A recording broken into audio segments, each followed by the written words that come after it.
what does this mean for South Korea? Is South Korea getting ever more safer, or South Korea is actually ever more dangerous, even though Pyongyang and Washington began to fight verbally?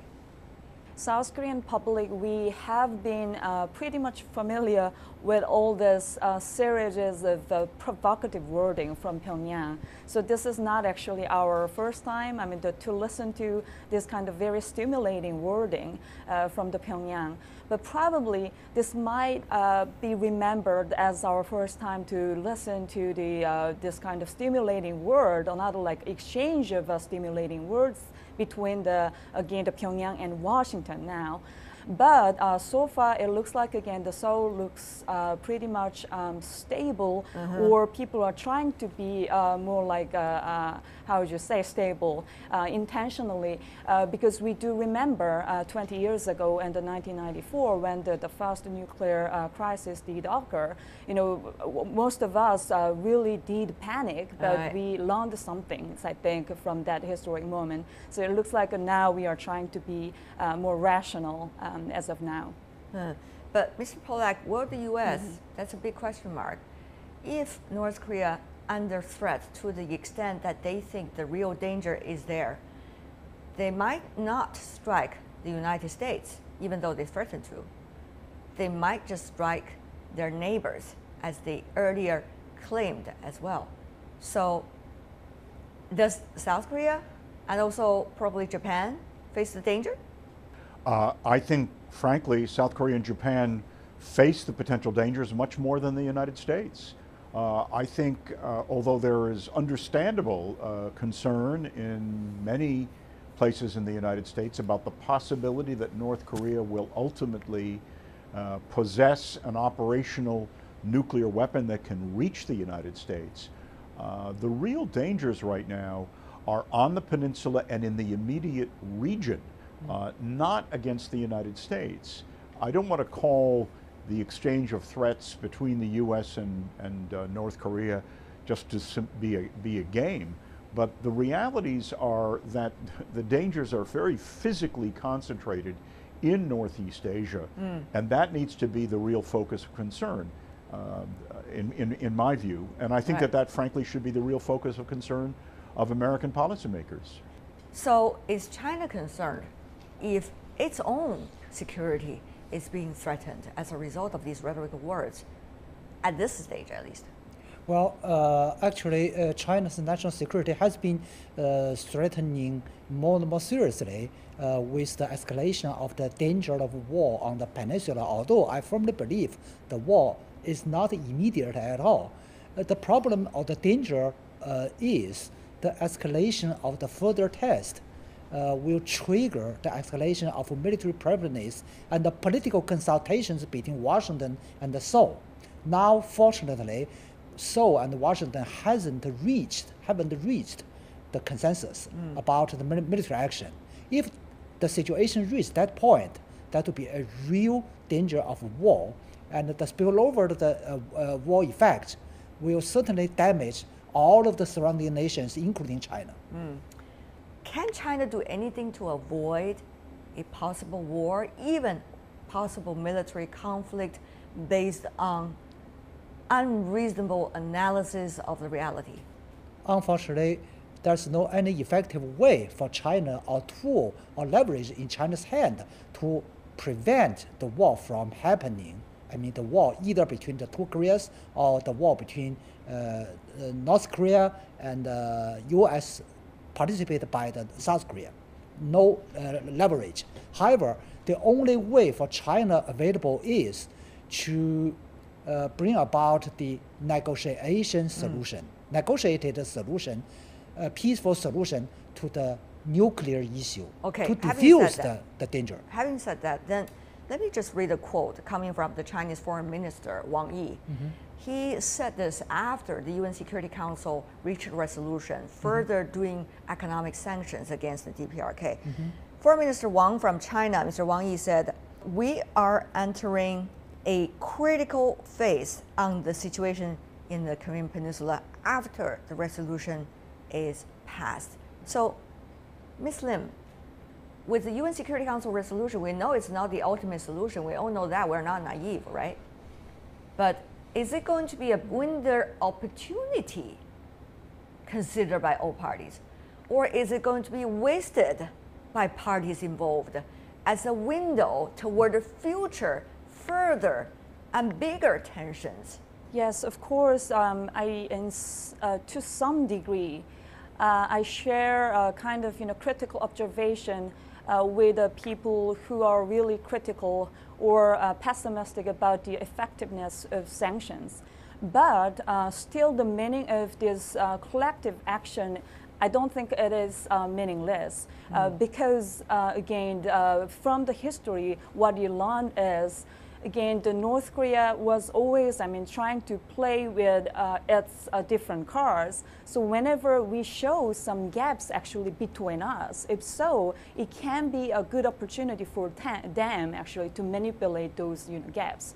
So in that sense, I do see this kind of collective action of the international society is really meaningful because we really need to show that, that we do have a strong collective will, which is, again, against their nuclear armament. Mr. Pollack, what about for you?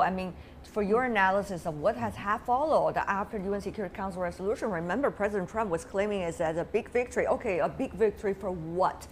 A big victory for next steps to be taken in order to prevent further crisis. But have we seen those steps? Well, President Trump is often a very, very impatient individual. He seems to expect instant results and the like. And if those of us, like all the people on this show, know very, very well that these are very protracted issues. They don't admit to easy solution. But I would agree very much with Professor Lim that we, by creating a unified position, at least on paper, and uniform obligations that all those who signed the latest Security Council resolution have, we can, over a longer period of time, not immediately, really affect how North Korea approaches its interests and what it does. I don't think that any of us have effective control over North Korea. I think one of the biggest misconceptions among American thinkers, some American officials, is that somehow China has the hidden key to this. That's not my reading of the situation. But the last thing any of us should want is to find us in a situation of inadvertent or undesirable conflict. War avoidance has to be the utmost priority. Washington elites take President Trump as a target for failing to come up with policies even regarding North Korea. But we have to ask, what have the apparatus, the machines in Washington come up with when it comes to solutions to deal with North Korea? It's not just President Trump's voice. There's also Secretary of State. There's also the Defense Secretary. There's also the Congress. There's also think tanks in Washington. So what have you come up with? Can you all blame President Trump for where the current situation is? Can you all blame President Trump as an individual for lack of plan coming from the United States? Can U.S. States put itself together to somewhat degree, come up with something, do something?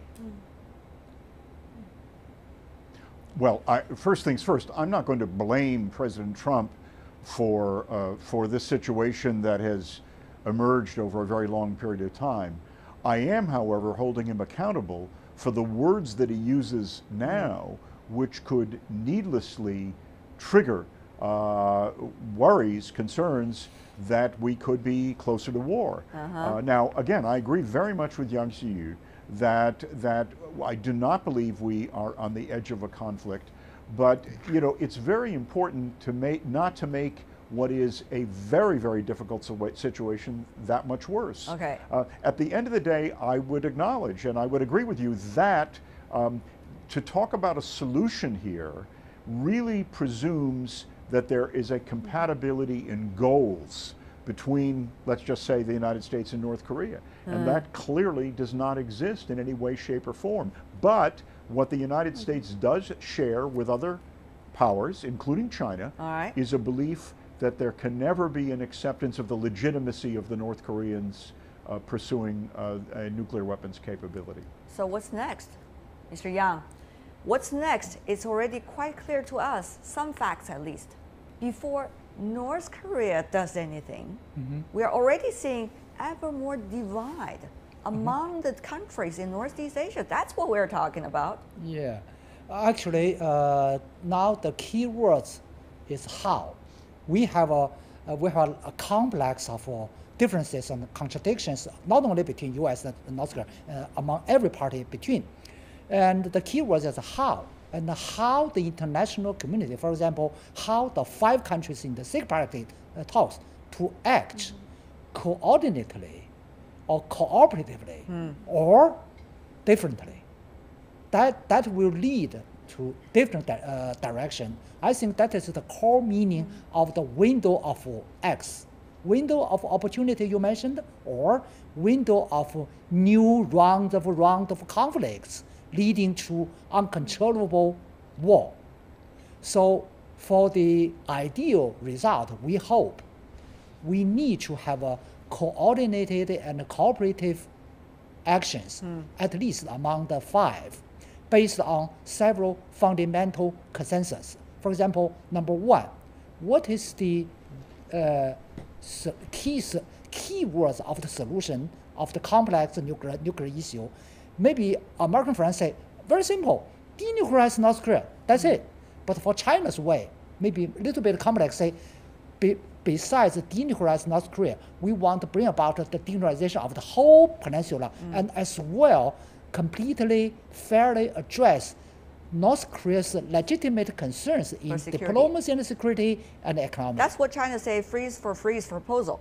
Oh yes, and we have made a consensus in the 1919 joint statement, say commitment to commitment and action to action, addressing fairly the concerns. Professor Lim, what do you think about the Chinese proposal? Can the South Koreans come ever closer to that proposal?